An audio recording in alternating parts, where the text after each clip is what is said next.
श्रीगुरुभ्यो नमः। श्रीकृष्णाय परमात्मने नमः।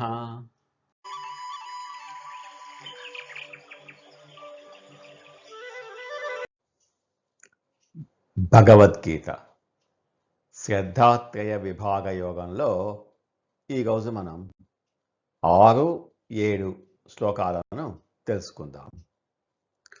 ఇంతకు ముందు శ్లోకంలో దంభము అహంకారము కలవారు, కోరికలు మమకార ఆసక్తి కలిగి ఉండేవారు, బల గర్వితులు అయినవారు, శాస్త్ర విరుద్ధంగా మనస్సుకు తోచినట్లుగా ఘోర తపస్సులను ఆచరిస్తుంటారు అని చెప్పిన తర్వాత శ్రీకృష్ణ పరమాత్మ ఈ శ్లోకాన్ని చెప్తున్నారు.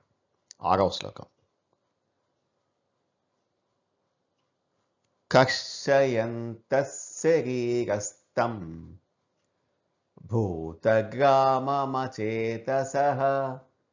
మాం చైవాంతః శరీరస్థం తాన్ విద్యాసుర నిశ్చయాన్. కర్షయంతః శరీరస్థం భూతగ్రామం. శరీరములందున్న భూతగ్రామములను కృశింపచేయుదురు. అంతేకాదు మాంచ ఏవ అంతః శరీరస్థం, లోపల ఉన్న నన్ను కూడా వీరు కృశింపచేయుచున్నారు. వీరు అచేతసః, వీరు మూర్ఖులు, మూఢులు. అచేతసః, దేవుడి కోసం ఉపవాసాలు ఉంటూ దేహాన్ని కష్టపెడుతున్నాం అనుకుంటారు, కానీ ఆ దేహంలో ఆత్మరూపంలో ఉన్నది నేనే కదా, అంటే పరమాత్మ కదా, అంటే తనను తాను హింసించుకుంటూ లోపల ఉన్న నన్ను కూడా హింసిస్తున్నారు అని వారికి తెలియదు అంటున్నారు. తాన్ విద్ధి ఆసుర నిశ్చయాన్, వాళ్ళు ఆసుర స్వభావం కలవారు అని తెలుసుకో. అందుకే ఓ అర్జున, ఇలా శాస్త్రాలకు విరుద్ధంగా కోరికలతో తమ దేహాన్ని నన్ను హింసించే వారిని భక్తులు అనకూడదు. వాళ్లను రాక్షసులు, ఆసుర నిశ్చయులు అంటారు అని అంటున్నారు శ్రీకృష్ణ పరమాత్మ. ఈ దేహం దేవుడు మనకు అద్దెకు ఇచ్చిన ఇల్లు. ఆ ఇంటిని ఆరోగ్యంగా ప్రశాంతంగా ఉంచుకోవాలి, కానీ ఉపవాసాలు, ఘోరమైన దీక్షల పేరుతో శరీరాన్ని పాడు చేస్తే భగవంతుడికి నచ్చదు. నిజమైన భక్తి అంటే శరీరాన్ని ముక్కలు చేసుకోవడం కాదు, మనసును స్వచ్ఛంగా ఉంచుకోవటం. ఆడంబరాల కోసం, స్వార్థ కోరికల కోసం శాస్త్ర విరుద్ధంగా తమను తాము హింసించుకునేవారు దేవుని దృష్టిలో భక్తులు కాదు, రాక్షసులే అని అంటున్నారు శ్రీకృష్ణ పరమాత్మ. కర్షయంతః శరీరస్థం భూతగ్రామమచేతసః మాం చైవాంతః శరీరస్థం తాన్ విద్యాసుర నిశ్చయాన్. శరీరములందున్న జీవులను మరియు అంతర్యామిగా ఉన్న పరమాత్ముడైన నన్ను కృశింపచేయువారు అజ్ఞానులైన ఆసుర స్వభావము కలవారు అని తెలుసుకో అంటున్నారు శ్రీకృష్ణ పరమాత్మ. 7వ శ్లోకం. మనిషి స్వభావాన్ని బట్టి వారి నమ్మకం లేక శ్రద్ధ 3 రకాలుగా ఉంటుంది అని మనం తెలుసుకున్నాం. మనిషి లోపల ఏ గుణం ఉందో ఎలా తెలుసుకోవచ్చో ఈ శ్లోకంలో వివరిస్తున్నారు. ఆహారస్త్వపి సర్వస్య త్రివిధో భవతి ప్రియః యజ్ఞస్తపస్తథా దానం తేషాం భేదమిమం శృణు.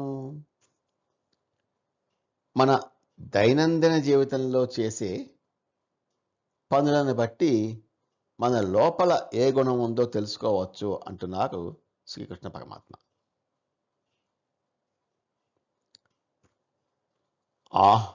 ఆహారం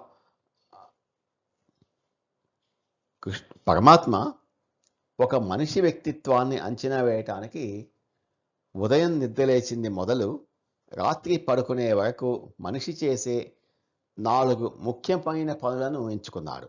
అవి ఏంటంటే ఆహారము, యజ్ఞం, తపస్సు, దానం.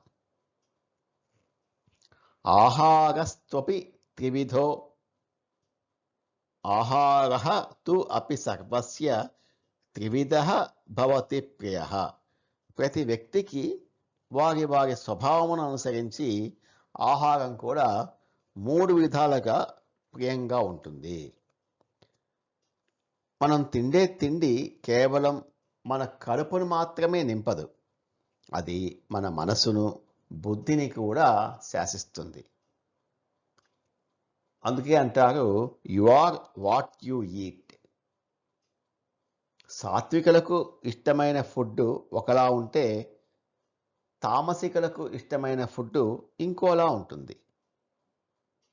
ఈ ఆహారం, ఈ ఫుడ్, ఈ డైట్ గురించి పరమాత్మ తర్వాతి శ్లోకాలలో చెప్పే విషయాలు ఇప్పుడు ఉన్నటువంటి న్యూట్రిషన్ సైన్స్కు ఏమాత్రం తీసిపోవు.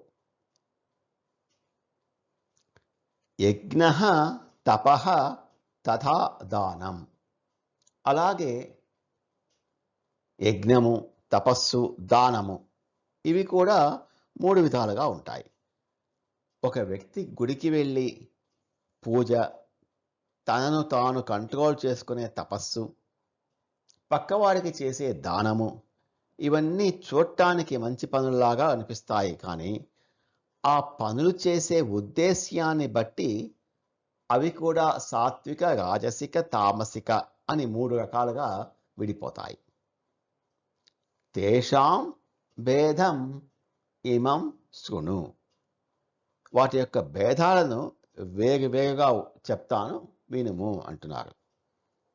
ఈ 4 పనులలో ఏది ఏ కేటగిరీ కిందకి వస్తుందో, ఎవరు ఎలాంటి ఆచరిస్తారో ఇప్పుడు నేను ఒకదాని తర్వాత ఒకటి పూసగుచ్చినట్టు చెప్తాను, శ్రద్ధగా విను అంటున్నారు శ్రీకృష్ణ పరమాత్మ.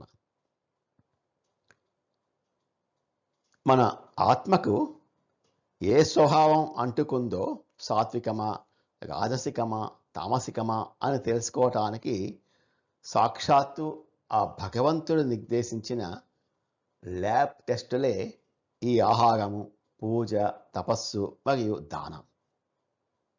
ఈ 4ంటిలో మనం ఎలా ప్రవర్తిస్తున్నామో చూసుకుంటే మన క్యారెక్టర్ రిపోర్ట్ కార్డు మనకే తెలిసిపోతుంది. ఈ అధ్యాయం మన జీవితానికి ఒక గొప్ప ప్రాక్టికల్ గైడ్. మనం రోజు తినే తిండి, మనం ఇతరులకు చేసే దానం లాంటి చిన్న చిన్న విషయాలే మన భవిష్యత్తును ఎలా మారుస్తాయో తెలుసుకోవటానికి ఈ శ్లోకం ఒక పునాదిని వేసింది. ఆహారస్త్వపి సర్వస్య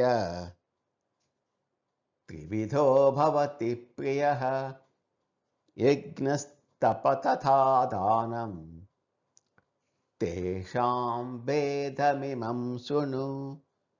ఓ అర్జున, మనుషులందరికీ ఇష్టమైన ఆహారం కూడా వారి వారి గుణాలను బట్టి 3 రకాలుగా ఉంటుంది. అలాగే యజ్ఞము అంటే పూజ, తపస్సు మరియు దానం కూడా 3 రకాలుగా ఉంటాయి. ఇప్పుడు వాటి మధ్య ఉన్న తేడాలను, భేదాన్ని నేను వివరిస్తాను, శ్రద్ధగా విను అంటున్నారు శ్రీకృష్ణ పరమాత్మ. నమో భగవతే వాసుదేవాయ. ఏతత్ ఫలం శ్రీకృష్ణార్పణమస్తు. స్వస్తి.